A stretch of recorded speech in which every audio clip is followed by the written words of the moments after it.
old-fashioned, you need bourbon, maraschino cherries, orange slices, bitters, and then you can either have regular sugar cubes or you can use simple syrup. Start with 1 sugar cube and drop it in. 1 cube of sugar. We're going to add our bitters. First thing we're going to do is 4 dashes of Angostura bitters. And hit that with 2 dashes of Angostura bitters. So you'll see you have your orange, your cherries, and your sugar cube all in the glass. A dash of soda on top of that sugar to help it dissolve. Then add just about a bar spoon of warm water, which will help that sugar dissolve as we muddle it with the Ango bitters. Everything good and mashed. Break that sugar cube down. I'm just going to muddle that. That's kind of what we're looking for when we're breaking down the sugar cube. Measuring out or just pouring in about 2 ounces of good Kentucky bourbon. We do 2 ounces of rye whiskey. 2 ounces or 60 mils into the glass. And then you're going to put 3 ounces of bourbon in. We're going to give it a nice stir. Next, we're going to stir that with a bar spoon for about 30 seconds. I'm just going to give this a couple turns. So of course you want to make sure all those flavors get mixed up. So you're going to go ahead and kind of, Mix together to make sure that that sugar is absorbed, and drink the whole thing all at once. and that's how you make an old-fashioned. Hey everyone, my name's Brian and I've been a professional bartender for the past 15 years, and now apparently an amateur filmmaker. If you've ever wondered what actually goes into making a cocktail at home the same way we would behind the bar, well, I'm here to help answer some of those questions. Today we're taking a look at the old-fashioned. Now all the classic recipes tell you to get started with a sugar cube, but let's think about that for a second. Even with your best muddling efforts, it's very difficult to evenly distribute all that sugar throughout the drink. You end up with a whole lot of whiskey up top and a whole lot of sugar down at the bottom. The solution to this nasty little problem are syrups. Using simple syrup is a step in the right direction, but what really takes your old-fashioned to the next level is using Demerara sugar. We'll save the details of Demerara versus white sugar or simple syrup for another video, but for now, just know that using Demerara adds a brilliant toffee and molasses flavor to the cocktail.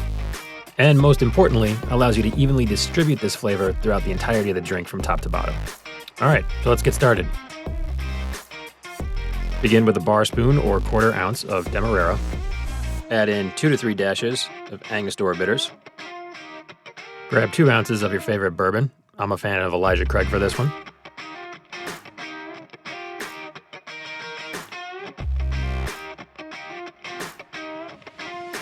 Load it up with ice.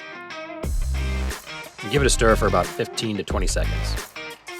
A lot of times you're told to stir these cocktails for 30 seconds or even longer, but then when you're pouring it over ice, it can end up being too diluted by the time you get to the bottom of the drink.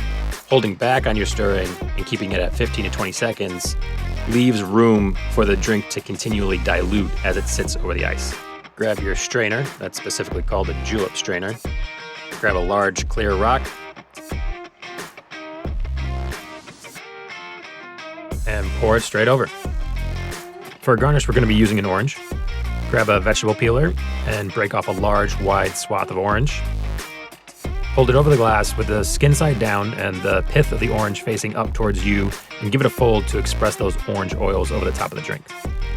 Give it a nice little twist and drop it in. And there you go, an old-fashioned done better. Now, the architecture or structure of an old-fashioned is what's important to remember. Bitters, sugar, booze, and citrus. So if you keep that structure, you can start to branch out with other flavors. Let's take a crack at 2 examples. Black Squirrel. For our sugar component, we're subbing in maple syrup and herring cherry liqueur. Get started with a bar spoon of maple syrup, 1/4 ounce of herring cherry liqueur, 2 ounces of bourbon, keeping with the Elijah Craig, and season it up with 2 to 3 dashes of Angostura bitters. The original recipe calls for pecan bitters, but that's a little bit tough to come by, so Ango works just as well. Load it up with ice and give it a stir for about 15 to 20 seconds. Grab that julep strainer, large rock of ice, pour your freshly made cocktail over the top. Grab that orange one more time. Break off a large, wide swath. Express those orange oils over the top of the glass. And then place your orange swath standing up straight and tall towards the back of the glass, kind of looking like a squirrel tail. Moving on. The Old Richard. Here we're modifying both the sugar and bitter components. Get started with a bar spoon of Demerara. This is here just to really round out the edges of the cocktail. The real sweetener comes in from a 1/4 ounce of St. George Spice Pear Liqueur.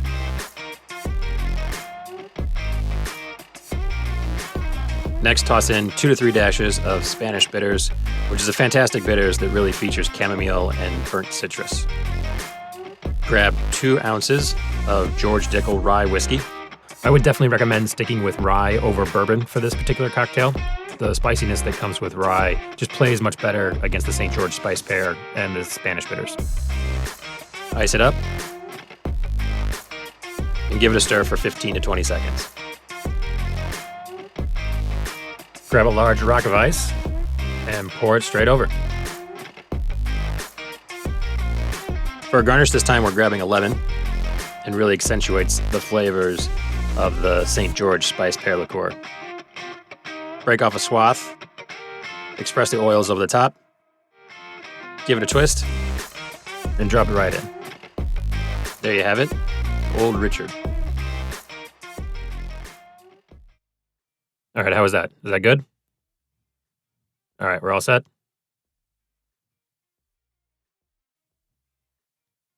God damn, that's delicious.